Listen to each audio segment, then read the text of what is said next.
The corridors of the Astrius Diplomatic Academy, buried deep within the orbital station drifting above the violet clouds of planet Cerathion, were never truly quiet.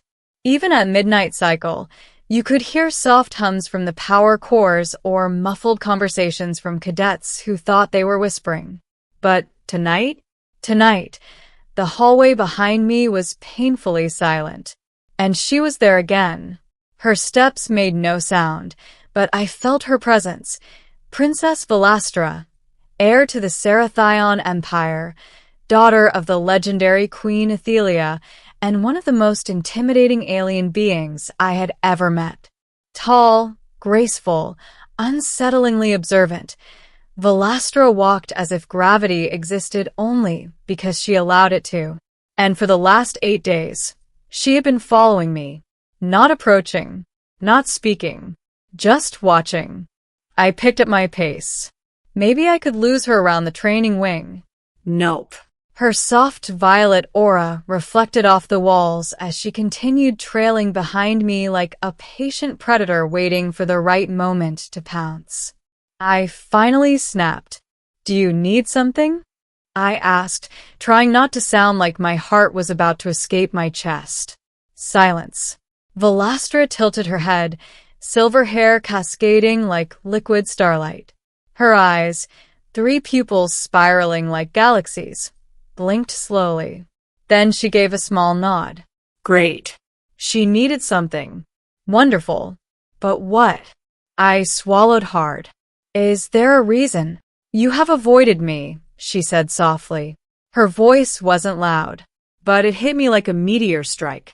It wasn't accusatory or angry, it was confused, curious, almost hurt. I froze. She took one step closer, her presence overwhelming, like the air thickened around her. And I do not understand why. There it was, the question I had been trying to run from. Beginning Kant. The princess interest. My first encounter with Princess Velastra had been 3 weeks ago, when I was still adjusting to academy life. Humans were rare here, only 12 of us in the entire facility. Earth was new to the galactic stage, and we were still considered a developing species. I was supposed to be invisible, unimportant, a novelty at best. But Velastra noticed me the very first day. I was practicing unarmed combat drills when her entourage walked through the arena. Royal guards, advisors, servants. Even Ambassador Renkier bowed so deeply I thought he'd snap his spine. Velastra stopped, stared at me, tilted her head in quiet fascination. "Human," she murmured. I nearly tripped over my own feet. She approached, gently pressed a clawed fingertip to my face and whispered, "Interesting." That single word made every cadet in the arena stare at me like I had just been crowned emperor. After that day, rumors spread. The princess was curious about a human, and apparently curiosity turned into something else. She asked questions. She watched me train. She stood near me during lectures. She offered me her food, an unbelievable breach of royal protocol. And then, when I accidentally touched her during a sparring drill, she went silent and stopped interacting entirely. At first, I thought I had offended her. Then she began following me quietly everywhere, like tonight. And now she wanted an answer. Why I avoided her. I exhaled slowly. "Princess Velastra, I wasn't trying to offend you." Her luminous eyes blinked. Her expression didn't change, but something in the air did, like the room itself leaned in to listen. "I avoided you because..." My throat tightened. "Because you're royalty." "Explain." Her voice remained soft, but it carried the impossible weight of ancient authority. "I'm just a regular human guy from Earth," I said. "I didn't want to disrespect you, or accidentally break some royal custom I don't understand." She stepped closer. Her aura brushed against me like cool, starlit mist. "You touched me during training," she whispered. "That was an accident." And you fled. I rubbed the back of my neck, because I thought I might get executed. A long silence.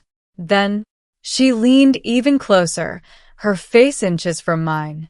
Her breath shimmered faintly with bioluminescent particles.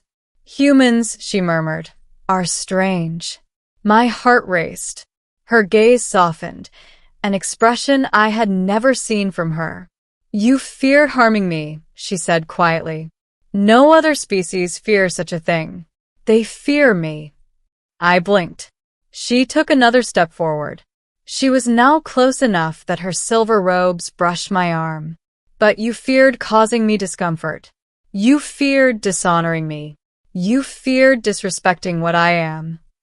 I opened my mouth, but no sound came out. And so, she continued, I followed you. Why? Her pupils spiraled. Her voice became barely a whisper. To understand you. Middle Kant. The cultural revelation.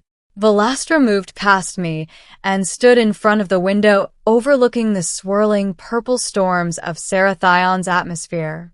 In my culture, she said, physical touch carries meaning. She turned her head slightly. Especially when the touch is gentle. My stomach did a backflip. What kind of meaning? A declaration, she answered. Of what? She faced me fully now, expression unreadable. Before I explain, you must answer truthfully. I nodded. When you touched me, did you recoil out of fear of me? Or fear for me? For you, I said instantly. I didn't want to disrespect you. Velastra inhaled sharply. Her aura brightened, almost blooming. Then she walked toward me with a purpose that made my legs weak. Then you must hear the truth, she said solemnly. She placed her hand, cool and soft, over my chest. In Sarathion culture, when a warrior touches another with gentleness, it means one of three things. She raised her fingers. Respect, curiosity, or affection. Heat crawled up my neck. And you, she said, eyes shimmering, have shown all three. I swallowed. I wasn't trying to. I know, she whispered. That is why it is genuine. Her voice softened even further. You are the first being in decades who touched me without fear, without calculation, without political ambition. Her hand slid away slowly. So, I followed you to learn if you meant it. I couldn't breathe. And now, she said, I know. Middle, the moment that changed everything. Velastra stepped behind me again, silent, soft. Her presence gentle instead of intimidating. She walked in a slow circle around me, like a star studying its orbit. And then behind me, she stopped. The silence grew thick. Heat prickled across my neck. Then she said it, softly, clearly, a confession wrapped in alien vulnerability. I do not wish you to avoid me anymore. I froze. Then she added the words that shattered my universe. Because I have chosen you. My heartbeat stopped. She continued, her voice like violet starlight. In my species, when a princess chooses someone, it is rare, sacred, irreversible. I swallowed hard. Chosen for what? A partnership, she said simply. Partnership? With me? She stepped in front of me again and placed her hand on my cheek, the same way I had accidentally touched her during training. Your kindness disarmed me, she whispered. Your presence calmed me. Your honesty intrigued me. I couldn't speak. I couldn't think. I could only feel my world collapsing and rebuilding itself around her glowing eyes. Tell me, she whispered, her forehead touching mine. Do you wish for me to stop? Middle Kant. My answer. I should have played it safe. I should have stepped back. I should have remembered every Earth diplomatic guideline drilled into me. But I didn't. I placed my hand over hers. No, I said. Don't stop. Her pupils spiraled rapidly, her aura flaring. Twice now, by Sarathion custom, we had exchanged meaningful touch. The princess inhaled sharply. Then it is decided, she said. Double what is decided? She smiled, a slow, luminous expression that felt like sunrise. You and I will undergo the binding ritual. My brain malfunctioned. The what? A ritual to confirm our compatibility, she said simply. It is not a marriage ceremony, but it is the step before one. My knees nearly buckled. Valastra's expression softened even more. You may decline, she whispered. But tell me truthfully, do you wish to? I stared into her shimmering eyes, and I knew my answer. No, I said. I don't want to decline. Her breath hitched. Her aura burst in bright waves of violet, and she whispered the final, irreversible words. Then you are mine. Ending the binding of two worlds. The binding ritual took place in the Sanctum of Convergence, a circular chamber suspended above the planet's atmosphere. The floor was translucent crystal, and beneath it, lightning storms danced like living rivers of light.